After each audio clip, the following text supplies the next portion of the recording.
Okay, so the context of this video is I'm filming a little instructional video for my sister who recently got the Sculpted by Aimee Shannon Mitchell edit. And the Shannon Mitchell edit is the duo brush, which is foundation concealer, the Hydratint, the cream blusher, the Brighten concealer. So I have most of those products, but not all of those products. They're products that I use like every day. And then she got the lash lift. She bought that separately. She got the lash lift mascara. So I'm going to show her how I do my like everyday 5-minute makeup using those products. I don't have the brush, but the top of the brush looks pretty similar to this Perfecting Duo brush by Sculpted by Aimee, which isn't a brush I would always use for my foundation, but just to help her out. I have a concealer brush, which is quite similar to the concealer end of the foundation and concealer brush. And then I have this BPerfect AnnaLivia blusher in Cheeky, which again will just mimic the vibe of using it. And I'm going to try and use it all with as few brushes as possible, as few products as possible, and just do that everyday elevated look. Okay, so skin is prepped and moisturized, and I'm going to go straight in with the Hydratint shade 4.0. Honestly, it's probably not the right shade. We'll work with it. So I just apply it directly to my face, not a huge amount, but also not like a tiny amount. And then using this brush, which is kind of similar to the foundation brush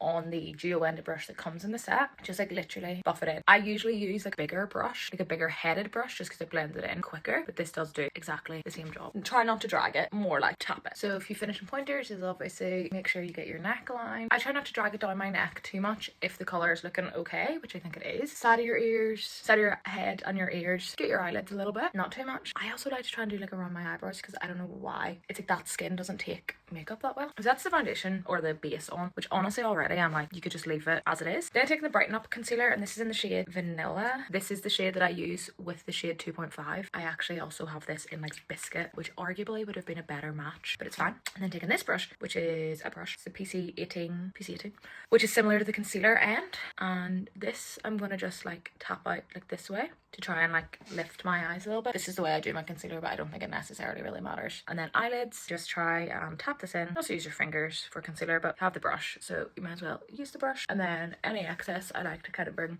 like where if you were doing a full face of makeup, you might like put concealer in all these places, blend out the edges, and then also if you've gone a little bit dark in your shade of foundation, helps lighten it up. And then I would usually use a brush, but since there is no brush, you could use the concealer brush. I'm just gonna put this directly under my finger and then just blend it out. It's always a little alarming at the start, but just keep blending it pretty much. And I have some leftover on the back of my hand. Actually, I think I need to touch more. I do need to touch more. This just takes patience. And also I'm very rough about the placement. I feel like that's pretty much good. Any mock-ups, just take the same brush. There you go. Mascara again. I would usually use like a lash curler. This is the Lash Lift in the shade Brown. I actually think it's quite a dramatic look. So usually I would just go like no mascara. And that's the face. Put like a bit of eyebrow gel and lip balm on. Lip balm, lip liner. But like that's pretty much it.